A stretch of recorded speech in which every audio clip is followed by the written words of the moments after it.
I'm trying to capture just a few quick thoughts about the style analysis that you guys did and did well on. And just want to point out two or three things and give you a couple of examples, and hopefully it'll help. We'll see how it goes. First of all, the things we should talk about when we're talking about style analysis should come back to the notes that we did last week, right? So as you look here at your Oversoul notes, where it says what to analyze, we're analyzing rhetorical devices and not the strategies. You look at strategies if you're analyzing the argument, the persuasive piece. And that's what you can see here.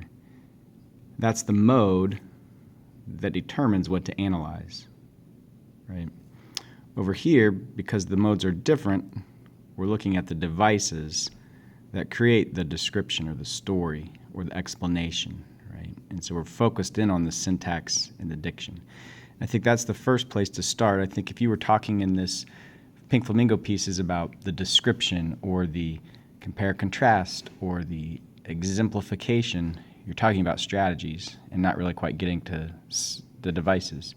You're talking about how the argument was made rather than how the style was created, right? And if you come back and just look at the prompt with me, right? Read the passage carefully, then write an essay in which you analyze how Price crafts the text. So this is how I know they're looking for to reveal her view of the culture.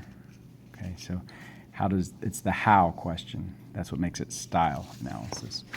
And then if I'm going to analyze these devices or the style, that's what the bottom part of these notes were for. Like, what do I write about? Imagery, figurative language and the tropes, the selection of detail, the point of view, the organization, the pacing, the syntax, the diction, how all of these things feed into and create the tone and ultimately her purpose, right? So how do the diction choices reflect the tone and purpose? Another way to say this is that all these things at the bottom are the language choices that create the effect that reveal the purpose. And those are the same three steps that we were looking at with persuasive analysis. The difference is right here in what we talk about. Persuasion is strategies, style is the devices. Okay. Just a quick example. This is Katie's from Bell 7, and I thought it was good. Look at the purpose statement. She says, Price shows how the U.S. is an adaptation of other cultures, and that gets to the purpose, in her light-hearted intellectual tone through catalogs and allusions cloaked in carefully selected figurative diction. And you can see from this purpose statement that she's very focused on these elements of the voice that contribute to a tone that reveal the purpose. And she's wrapped up all three pretty succinctly and clearly here. On your papers, I made little stars and checks and stuff like that. Check means it's probably adequate. Check plus means more so. Star means I thought it was pretty excellent. If you have a minus, that means there might be something missing. It's just not quite there yet. Look at, again, how Katie does this in this body paragraph. She does several things well. Price relies on a cutting, and I think that word is connotative, diction, to create a light, ambivalent mood. With words like pizzazz and splashed, she draws on the humor of the word, inducing a chuckle from the reader and adding to the joyful mood and careful tone. And again, she's connected a couple of different word choices quickly to mood and tone, to the effect that they create.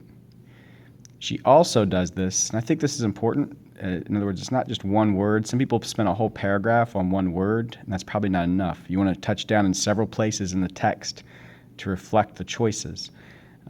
So here we get that, right? She also does this with catalogs following the rule of three. Passion pink, sunset pink, and Bermuda pink.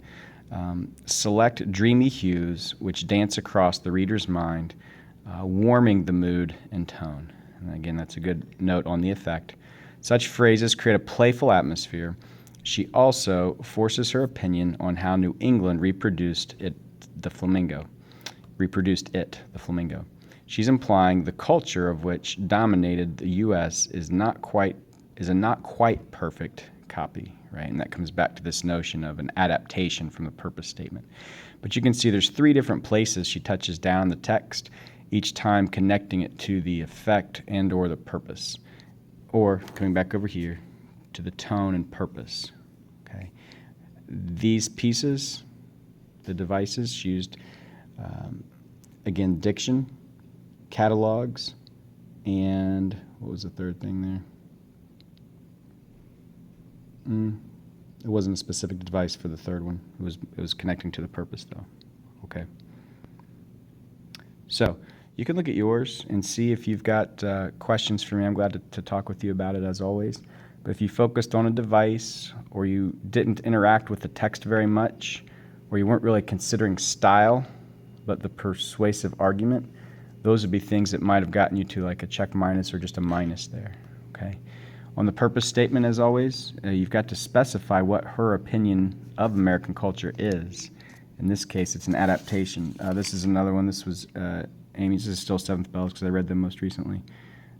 The use of personification, various methods of exemplification, high diction, and varied syntax expresses her view that American culture is outlandish. It gets very specifically to the view of American culture and which devices contribute to it. Okay. So I hope that makes sense. Again, if you've got questions, let me know, and we can talk about it. But good try on the first attempt at style. And again, I think a lot of people did some things that were really strong. And if you've got, hopefully you can see the difference maybe between yours and these. And if not, then come talk and we can keep working on it. Okay? Excellent.